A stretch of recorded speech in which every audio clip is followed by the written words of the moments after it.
नमस्कार, मैं हूं शक्ति आनंद। क्राइम पेट्रोल में आए निशाने पे एक सामाजिक कोड, जिसकी गिरफ्त में एक पढ़ा लिखा और समझदार परिवार न केवल फंस गया, बल्कि अपने इस अंधविश्वास की उसे बहुत बड़ी कीमत भी चुकानी। गाजियाबाद के बिजनेसमैन मनोज मित्तल अपने बिजनेस में काफी नुकसान के बाद अपने एक दोस्त के कहने पर मित्तल परिवार महानंद गिरी के दर्शन करने गए। गिरी की सलाह पर राजन मित्तल ने एक नई फैक्ट्री लगाई और जल्द ही उसकी आर्थिक स्थिति सुधरने लगी। अब राजन मित्तल के पास पैसों की कमी नहीं थी। वो महानंद गिरी की बहुत इज्जत करता था और उसे अपने गुरु के ऊपर पूरा भरोसा था।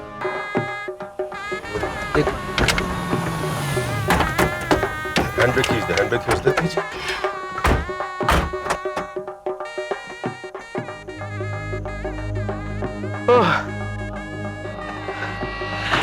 अरे जो भी हो गुरुजी, आइंदा से इस वाहन में यात्रा करने को मत कहना। एसी के बिना अंदर दम घुटता है। सुकेतु, तुम्हें हमारी सेवा में नहीं, किसी कंपनी में कार्यरत होना चाहिए।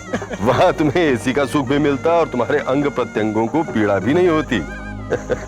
अब देखिए, आप पसीने पसीने हैं और यहाँ धन की बारिश हो रही है। देखो बेटा, एक सन्यासी को सन्यासी की तरह रहना ही शोभा देता है। न तो उसे गृहस्थ के सुख से ईर्ष्या करनी चाहिए और न ही उसकी कामना। आओ।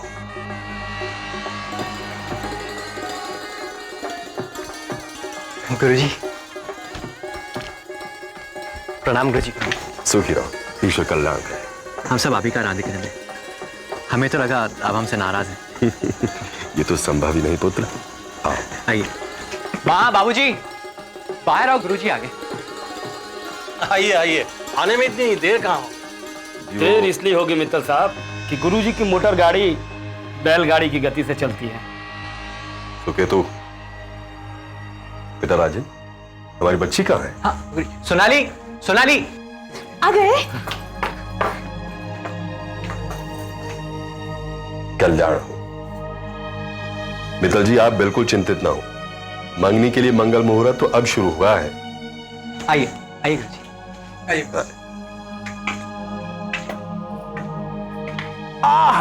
क्या पकवान था, क्या शरबत था सुकेतु भैया। मैंने तो अपनी जिंदगी में ऐसी शरबत नहीं पी। हम यहाँ पत्तलों में खा रहे हैं और मित्तल क्या मजे बह रहे हैं। अरे सुकेतु भैया, उनकी लड़की की मंगनी थी, मजा तो बहेंगे ना। और आदमी किस दिन के लिए पैसे कमा के इकट्ठा करता है? इसी दिन के लिए ना। करूंगा, आगा पीछा पता नहीं हो ना तो बड़ों के आगे बड़बड़ नहीं करते। कंगाली में जी रहे थे मित्तल, किसी ने गुरुजी के पास भेजा। गुरुजी ने ही राजन को फैक्ट्री लगाने की सलाह दी और देखते देखते फैक्ट्री से पैसों की बरसात होने लगी। अरे गुरुजी का आशीर्वाद नहीं होता ना तो आज भी सड़क पे भीख मांग रहे होते मित्तल। अच्छा, लो आ गए लाख साहब। कौन आया है? गुरुजी। गुरुजी। अरे राजन बेटा, आओ बेटा। प्रणाम गुरुजी। कल्याण हो। कल आपके आशीर्वाद से सब शुभ शुभ हो गया। पैसे कहाँ राजन? हाँ, अरे हाँ, अरे कोई राजन को जलपान कराओ भाई। नहीं नहीं गुरुजी, मुझे आज्ञा दीजिए, मैं चलूंगा। ये तो 2 लाख है। मैंने सोचा गुरुजी के यहाँ जा रहा हूँ तो 2 लाख से कम क्या ले जाऊंगा। बस 2 लाख रुपए? तुम्हें क्या लगा इस 2 कौड़ी की पूंजी से मंदिर का काम शुरू कर देंगे? देखो, सोमवार तक अगर मंदिर की नींव नहीं रखी गई ना तो इस वर्ष भी मंदिर नहीं बनेगा। हाँ। अरे गुरुजी के तुम्हारे परिवार पर इतने एहसान, कुछ तो सोचा होता। सुकेतु, क्या प्रलाप कर रहे हो तुम दोनों? मुंह बंद रखो अपना। गुरुजी, बहन की शादी में फंसा हूं, मेरे हाथ बंधे हुए हैं। अच्छा, ये भी कह दो शादी में सब पैसे खर्च हो गए और गुरुजी के मंदिर का काम का जो चल रहा है वो भी खत्म हो गया। तो ये लो, ये भी पैसे ले जाओ। हम क्या करें इसका? ले जाओ। सुकेतु,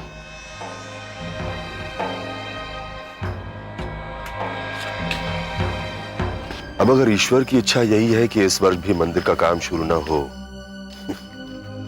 तो जो हरी इच्छा। मैं बहुत शर्मिंदा हूं गुरुजी, पैसा मार्केट में फंसा है और फिर बहन की शादी भी तो है। वैसे एक सूरत तो हो सकती है, यदि ऋण के रूप में कुछ धनराशि की व्यवस्था हो जाए तो। हाँ राजन, अब तुम्हारे जैसे हैसियत के लोगों के लिए 4-5 लाख ज्यादा नहीं है। और क्या? और फिर मंदिर निर्माण का कार्य भी शुरू हो जाएगा। बिल्कुल। और बेटा 20-25 दिनों के अंदर हम तुम्हारी वो धनराशि तुम्हें वापस लौटा देंगे, या हम तुम्हें वचन देते हैं। नहीं नहीं, इतना तो मैं कर ही सकता हूँ, बस पैसे वक्त पर वापस मिल जाए। अरे ये गुरुजी का वचन है मूर्ख। ठीक है गुरुजी। जाओ बेटा, सुखी रहो।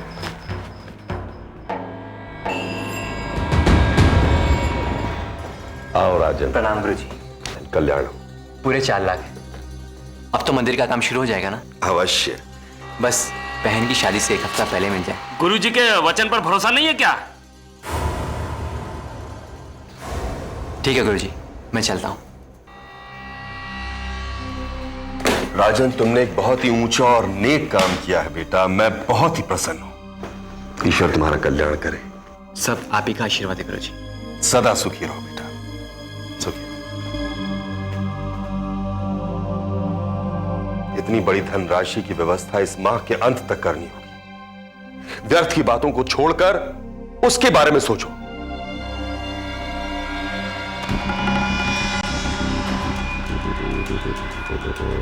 जी ने इसको जमीन से उठाकर आसमान में बिठाया और यही है कि उनसे पैसों का मोल भाव करता है। अरे मूर्ख है वो, ऐसे लोगों को ठिकाना लगाना हमें आता है। हाँ।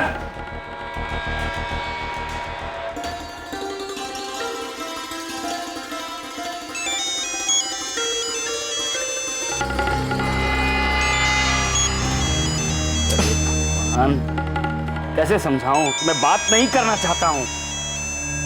अरे सुकेतु भैया, कुछ तो करो इस फोन का। क्या करूं, क्या करूं? मैं बात करना ही नहीं चाहता तो क्या करूं? फेंक दो। फेंक दूं? हाँ, फोन फेंक दूं? ये क्या कोलाहल है सुकेतु? ये मुझसे नहीं, अपने चेले राजन से पूछिए। इसने नाक में दम कर रखा। हर घंटे फोन, हर घंटे फोन। पैसे का इंतजाम हुआ कि नहीं, पैसे का इंतजाम हुआ कि नहीं। लगता है उन्हें 4 लाख रुपए में उसकी जान अटकी पड़ी है। गुरुजी, अगर आपने उसे मार्ग नहीं दिखाया होता ना, तो उस बेवकूफ के पास 4 लाख तो क्या 4000 रुपए भी नहीं होते। आपने ही जिंदगी दी और आज आपके ही जान के पीछे पड़ा हुआ है। हाँ, मुझे मात्र इतना बताओ कि धनराशि का प्रबंध हुआ या नहीं। कहां से लाऊं पैसे गुरुजी? मैं पैदा करूं? किंतु ये नीति सम्मत नहीं है सुकेतु। देखिए गुरुजी, अगर मेरे पास 4 लाख होते भी ना, तो मैं उस एहसान फरामोश को एक कानी कौड़ी भी नहीं लौटाता। आप ही की कृपा से कमाए हुए पैसे और आप ही को कर्ज देता है। मैं नहीं मानता और यही मेरी नीति है। तुम बहुत बड़ा अनर्थ कर रहे हो सुकेतु, बहुत बड़ा अनर्थ कर रहे हो। आखिरकार राजन ने अपना सब कुछ दांव पर लगाकर आश्रम को अपना सारा पैसा उधार दे दिया। मगर सुकेतु को लगता था कि राजन ने आश्रम का अपमान किया है और अब उसकी नजर राजन के पैसों पर थी। राजन के पैसे वापस करने का सुकेतु का कोई इरादा नहीं था। हेलो। नहीं शर्मा जी, आपका पैसा रोकने की हमारे कोई इरादा नहीं। बस मार्केट में कुछ पैसा फंसा है और जो हाथ में था वो एक इमरजेंसी की उधारी में चला गया। नहीं, अपने ही लोग हैं, जल्दी वापस आ जाएगा। उसी से तो बहन की शादी होनी है। आप बेफिक्र रहिए, आपको दोबारा फोन करने की जरूरत नहीं पड़ेगी। हाँ पक्का, मैं प्रॉमिस करता हूं।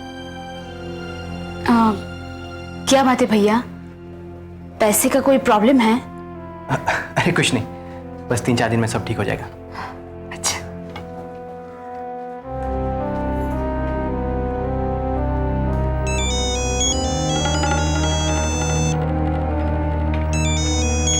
ये क्या उद्दंडता है सुकेतु? फोन का उत्तर क्यों नहीं देते तुम? क्या उत्तर दूं? फिर वही पैसे का रोना रोएगा। जाकर आंसू पोंछू बाबू राजन कुमार मित्तल के। अभी इसी क्षण उसे फोन करो और उससे कहो कि गुरु पूर्णिमा के दिन वो यहाँ आए और आकर अपनी धनराशि वापस ले जाए। पैसे कहाँ हैं गुरुजी जो उसे लौटा दें? सारे पैसे तो नई गाड़ी के खरीद में चले गए। एसी वाली कार के लिए तुम ही सबसे अधिक मचल रहे थे सुकेतु। अब यह सोचना भी तुम्हारा ही कर्तव्य है कि उसे पैसे कहां से लौटाओगे।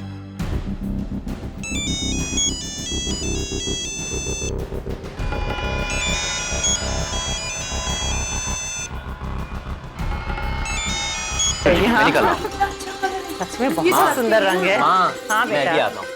अरे, तू जा रहा है? देख बेटा, इतना सारा काम पड़ा है। जानता हूँ माँ, बस यूं क्या और यूं है। गुरुजी का फोन था, जाना जरूरी है। आप लोग सब देख लो, मैं आकर हिसाब करता हूँ। ठीक है बेटा, लेकिन सुन, जरा जल्दी लौटना और गुरुजी को मेरा प्रणाम बोलना। और हाँ भैया, मेरा भी प्रणाम कहना। हाँ, और प्रसाद भी लेकर आना। हाँ हाँ ठीक है। बाय। माँ, ये देखो ना, कितना अच्छा कलर है। हाँ, ये तो मैं बहुत ये अच्छा रंग है।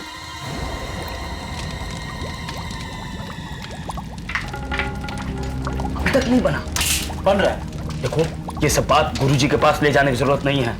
अरे वो किसी भी वक्त आ सकता है। तुम लोगों ने अभी तक प्रसाद तैयार नहीं किया। आने दो उसे तो ऐसी शिक्षा दूंगा कि दोबारा पैसा मांगना भूल जाएगा। उसे भी पता चलेगा कि सुकेतु क्या भयानक वस्तु है। आ गया? आज तो तुम्हें सारा पैसा सूद समेत वापस लौटाऊंगा। क्या हुआ? जैसे कहा था बिल्कुल ऐसा बना। जय महाकाल।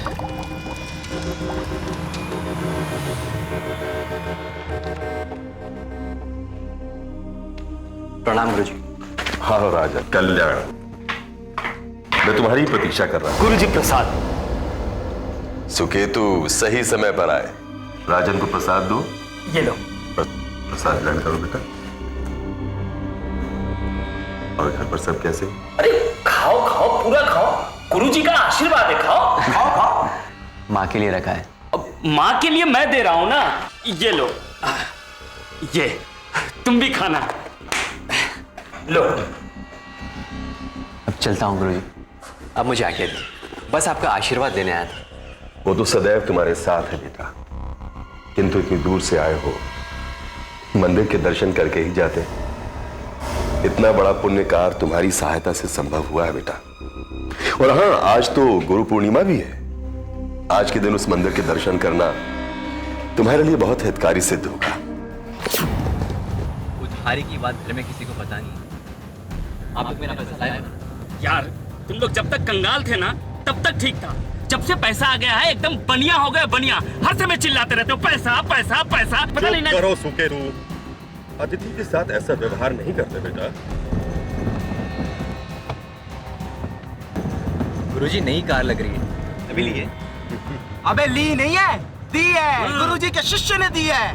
हर आदमी ना तुम्हारी तरह एहसान फरामोश नहीं है जो 2 लाख रुपए दिए और छुट्टी ले लिया। बलिराम, गुरुजी, गुरुजी मुझे कुछ नशा सा हो रहा है।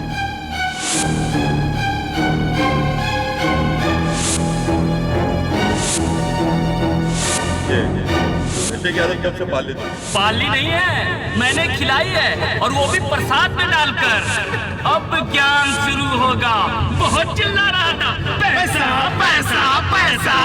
बातों में समय नष्ट मत करो मूर्खों, जल्दी करो जो करना है।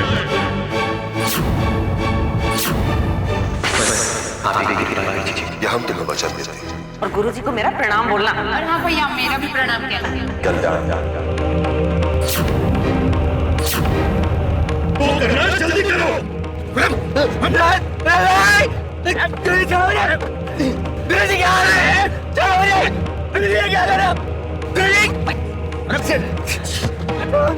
समाप्त कर दो उसे।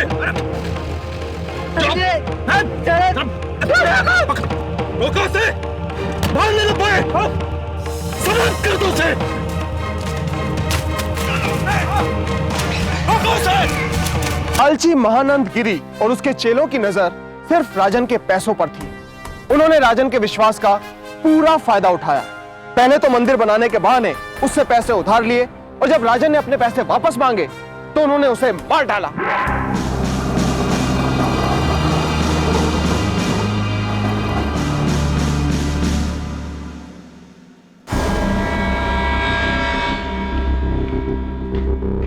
गुरुजी क्षमा चाहता हूँ साहब।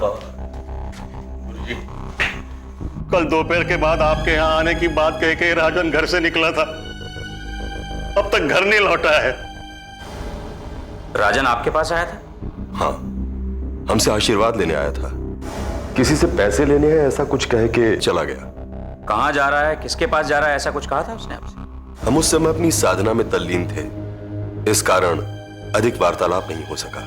एक बात बताइए, जितनी देर वो आपके पास था, उस दरमियान उसके पास कोई फोन आया था? हाँ, फोन तो आया था। उसी के बाद वो यहां से गया। गुरुजी कुछ कीजिए। मित्तल जी, ये चिंता का समय नहीं है। आप यज्ञ की व्यवस्था कीजिए।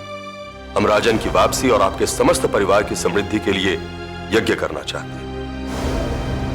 जी। कल्याण।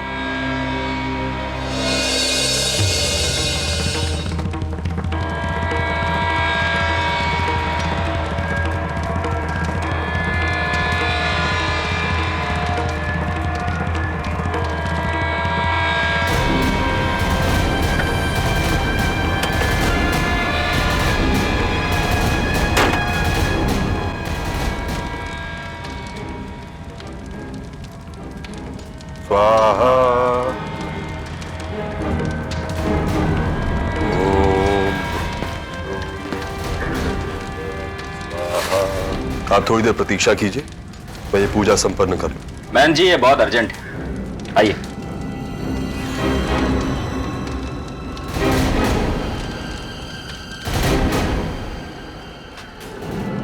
ये क्या कहना चाहते हैं आप?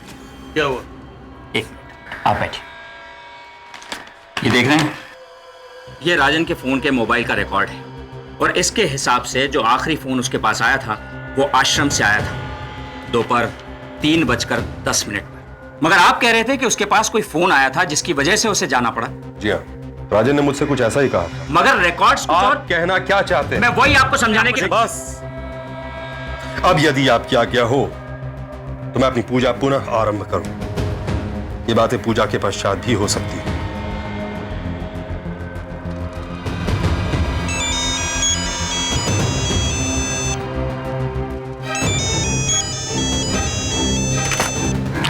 लाइए मेरा फोन।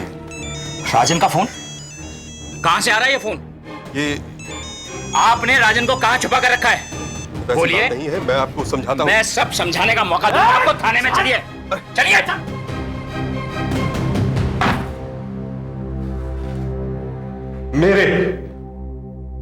मेरे ही मार्गदर्शन पर चलकर उसने इतनी ढेर सारी संपत्ति बनाई, लेकिन जब गुरु दक्षिणा के नाम पर उसने मेरे हथेली पर मात्र 2 लाख रुपए रखे तो मेरा मन आहत हो गया। मैं बहुत दुखी हो गया था। तुम दुखी थे क्योंकि राजन ने अपनी बहन की शादी रोककर तुम्हारे लिए ऐसी कार क्यों नहीं खरीदी? तुम अपने आप को गुरु कहलाते हो। लानत है तुम पर। अरे कितने लोगों को तुमने धोखा दिया होगा। बोलो, राजन का फोन तुम्हारे पास कैसे आया? बताओ। उसकी हत्या के पश्चात मेरे आश्रम के शिष्य बलिराम ने उसे ठिकाने लगाने से पहले उसका मोबाइल फोन निकाल लिया और फिर उसका उपयोग करने लगा।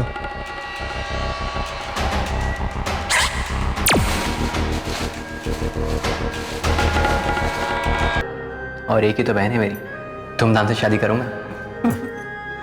मेरा राजा बेटा।